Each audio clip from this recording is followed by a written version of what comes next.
好，接下来我们要来关心这一次川普是学习近平吗？为什么这样说？因为美国版的国家资本主义现在是否在横扫市场了呢？美国政府关门，再加上军头都在退场，白宫现在被解读是不是步步逼近独裁临界点？来自于这个是《华尔街日报》的报道，我们等一下一起来做解读。先来看到确实10月1号这一天，由于确实看到的是参议院都还是没有办法通过任何的一项资金法案，所以确定了美国政府已经正式的关门了。好，在关门之后，川普就立刻下令说，接下来要冻结高达260亿美元的资金，而且这些资金注意了主要都是锁定在民主党主政的这些地方，不管是纽约，不管是加州等等，在这当中跟交通还有绿能有关的基础设施的计划，全部资金都会被冻结。在这样子的一个情况之下呢，范斯副总统他就说了，如果接下来的预算真的都还是不能通过的话，我们政府将不得不进一步裁员了。年底前裁员人数恐怕高达30万人，不过也被解读说，或许这就是川普想要的那节目一开始，请教赖老师怎么看？这招真的就能够让民主党低头吗？还是会引爆更猛烈的反击？尤其是刚刚裁的这30万人，可能都是根据了解跟民主党有关系的人士。川普借由关门打击异己，美国民意会不会买单？赖老师怎么看？我觉得现在民主党的态度很简单，就是第一个，我的民调本来就很低了嘛，第二个，你的共和党民调也没有高到哪里去，第三个就是你川普的民调继续往下滑落，第四个，你目前的关税好戏还在后头，因为事实上现在的物价都在涨了，而且预估下个月开始涨得会更凶。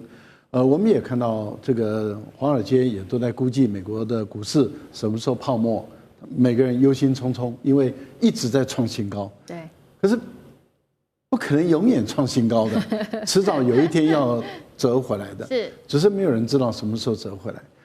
但是我们确定的一件事就是选举明年要选举了。那一旦明年选举的时候，大豆今年看起来是黄掉了，所以你这个川普的红色州。大豆黄掉以后，现在牛肉也有问题了嘛？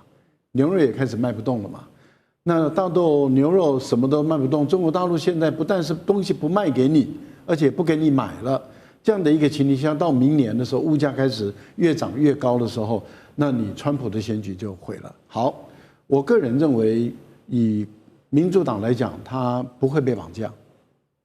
他不可能说你今天威胁我说你要裁掉跟民主党有关的30万的公务人员，你就我就妥协了。我觉得可能性并不是他想象中那么乐观，因为这就是川普的团队惯用的手法嘛，就是我威胁你、恐吓你、勒索你，最后让你屈服。可是我觉得对美国人来说，他们的联邦政府关门不是第一次，没有上次那么恐慌了。你看华尔街股市。照样涨嘛，而且还涨不停。因为也就是说，老百姓都知道你迟早要再开门，只是说7天后，还是半年，还是3个月，还是100多天，没有人知道而已。问题就在于谁比较困难，谁比较痛苦。也就是说，到底是在野党、民主党比较痛苦，还是执政党他要动员的联邦政府比较痛苦？我举个例子，美国的军人薪水还是一样可以发得到，可是要往后延了。可是有很多的小兵，他事实上要付贷款的，或是要付银行的信用卡的，而他的薪水并不高，往后延他搞不好没有储蓄，那些小兵就要去借钱来去还钱。军队不稳，对联邦政府影响比较大，还是对于在野党影响比较大？其实我觉得范斯这一套没有用的。好，所以美国政府川普到底有没有想清楚所以我们都要继续的看下去。那其实他现在祭出的各种手段呢，被《华尔街日报》怎么评断？他说美国你川普现在做的这种手段，加强对经济、政治的干预跟控制，有点类似于中国共产党，等于是在大搞美国特色版本的国家资本主义。那确实，我们看到最近川普的动作非常的多，有一系列带观众朋友来看到。首先第一个，蛮离谱的，9月30号，川普宣布了启动一个名为 Trump RX 的联邦网站，公众将能够通过这些网站直接在这边购买这些折扣的药品。另外要求辉达、AMD 等等的这些厂商跟美国政府一起分享对于中国销售金额的15%。甚至要求日本制铁公司让美国政府直接在这边插干股吧，作为收购美国钢铁公司的一个条件。委员怎么看？这个《华尔街日报》报道说，这个有点像川普把自己当作习近平的学生了。重点是美国特色国家资本主义在美国能够运行吗？习近平才不会像他这样胡搞乱搞啊，完全不同的东西啊。如果硬要说这什么特色，应该是川普特色的土豪资本主义，这样会比较接近，比较贴切啊。不过也不表示他做的每一样都不好啦，因为美国的医药成本实在是高得吓人，美国医疗费用也已经失控了，那原因非常非常多，你不晓得从哪一边哦，就像一团毛线，你不从哪边去解开了。那川普用这个方法也可以啦，他就比照什么？这个拼多多去搞一个 Trump RX 专门卖医药的，这个就是美国白宫亲自经营的拼多多啊。好了，看看能不能成功了，看他们用这种方式来压抑啊这个药品的这种涨幅啦。因为药品的涨幅啊，这个好多关卡的一款剥削一环，从原料开始哦，那这实在是让人家叹为观止哈。对啊，这个也许是一个好办法啊，但是会不会成效还不知道啊。你现在比如说，他也告诉那个辉瑞，辉瑞说，你到美国来设厂啊，我就不课你关税，因为辉瑞很多厂在海外生产的嘛，辉瑞是美国很大的供应商嘛，就是那个 BNT 的一个老板嘛，如果这个可以把这个毛线慢慢解开，我觉得未尝不是功德一件哦。他那个到处像土匪一样，辉达你卖到中国去，我抽15%。现在连日本来买钢铁公司要给我干股，对，插干股，这个就是根本在勒索，你明白吗？这个应该川普黑道资本主义比较像啊。这个完全不，这个会给那个投资方产生很难的评估。我到底要不要投资？我到底要不要销售啊？比如说以后我要收购美国公司，搞不好哪天白宫来说，给我20%，你不是傻眼了吗？对啊，那现在比如说那个 Intel 看起来股价在涨，可是他跟 Intel 也是伸手要干股啊。他说你看我用我的声望支持你，那你就叫那个谁啊，那个辉达去投资50亿啊，叫台积电投资多少，然后这个现在。这个又要说，AMD， 你要把订单交给 Intel 来代工啊，反正把戏很多，这个都不是市场经济，也不是市场上评估说是最好的方法，完全是为了呼应川普的喜怒哀乐啊，大家怕得罪他，这个几乎就是美国的那个马泰安烟塞湖啊。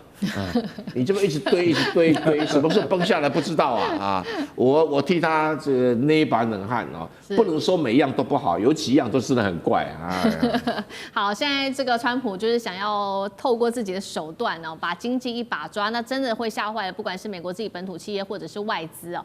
其实不只是针对产业、针对经济他下手，现在也伸到了军方里面。我们要特别来看哦，军队里面他做了什么事情？9月30号这一天呢，他亲临美军。这个800名将领的集会，当时他不是把全球这个在海外的这些800名将领就是紧急的召回吗？那他说想要在这个场上展现一下他的领袖气场，结果呢，他在发表各种言论的时候是全场这个死亡沉默啦。那他就很尴尬，就说是我从来没有进过这么安静的房间，如果大家想鼓掌就鼓掌吧。结果这个也没有什么人在鼓掌哦。那最震撼的事情是我们要来看到10月1号这一天，画面上我们看到导播 take 一下。这位他是美国核武最高的指挥官，4星上将，他叫做汤马斯。他突然间呢，这个有大好的官位，却在社群平台宣布他要退休了。原本他还被指明会来可能接任未来的空军副参谋长，负责的关阶非常大，他可以指挥 B-21哦，甚至是义勇兵、核弹等等这些战略武器。但是他现在决定转身走人了，被解读说是不是开启了这个军界对他不满意的第一枪呢？会不会有骨牌效应呢？那另外他是在学这个《华尔街日报》说的嘛，学中共要做这个党指挥枪，但是又没有党的组织吗？那将军怎么看？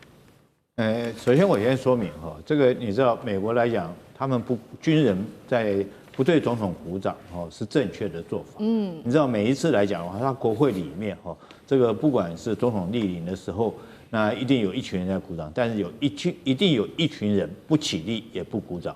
这一群不起立不鼓掌的就是军人，因为军人来讲，这个我们所受的信念，就国家责任跟荣誉哈，所以不是效忠某一个党派，也不是效忠某一位总统，所以他们不对任何总统起立鼓掌的。那我觉得川普，如果说你已经第2次担任美国总统，你连美军的这种基本的文化你都不懂，那你真的很丢脸，而且更丢脸的，你还讨拍，叫人家替你鼓掌哈。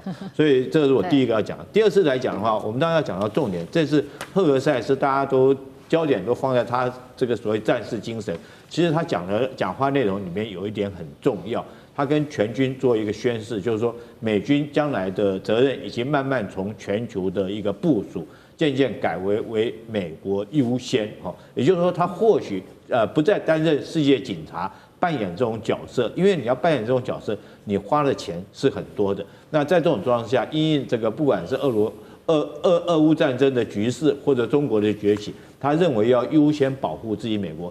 在这个国防预算有限的状况下，当然要以美国为优先。那当然，在这种情况下，就很可能他讲的就是我们经常在我们之间有讨论过的是，美军要面临裁撤或者是减并的情形，包括到各大战区会不会各大司令部，包括这个中央司令部或印太司令部或者是欧洲司令部之后会不会有减并或者甚至于裁员的状况？这是他要做的事情。那美国为优先，我举个例子来讲，比如美国现在积极川普所讲的金琼计划，就是美国优先保护美国自己的本土。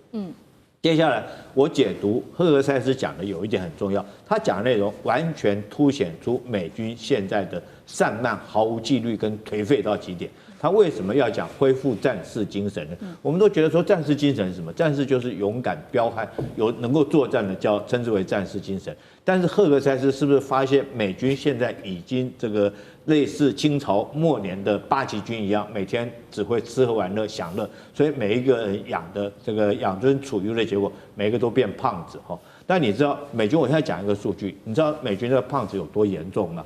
美国来讲的话哈，他每年光为这些胖子要花的钱就12.4亿美金，因为有些人因为太胖，你就必须要去医疗，你去医疗你就必须要找人来代班、来值班、来加班，那你就要给人家加班费，光这些钱就12.4亿美金哈。然后因为肥胖住院的人，美军每年的开销是9400万美金，那你想想看，这个负担对美军重不重？另外我再补充一点，美军你知道有多扯？你知道，他每年光变性的人数哈，他这个 DEI， 所以你不要怪人家 ，DEI 变性人2450人在做变性，变性的费用总共发挥到240万。这个到840万美金。另外来讲，治疗性障碍的哈，要花费的钱是8400万美金，其中有一半的钱去买威尔刚去了。那你想想看，这种军队还能打仗吗？好，谢谢将军。那我们休息一下，马上回来。地缘政治、内中之争、战略价值、强权崛起、小国生存。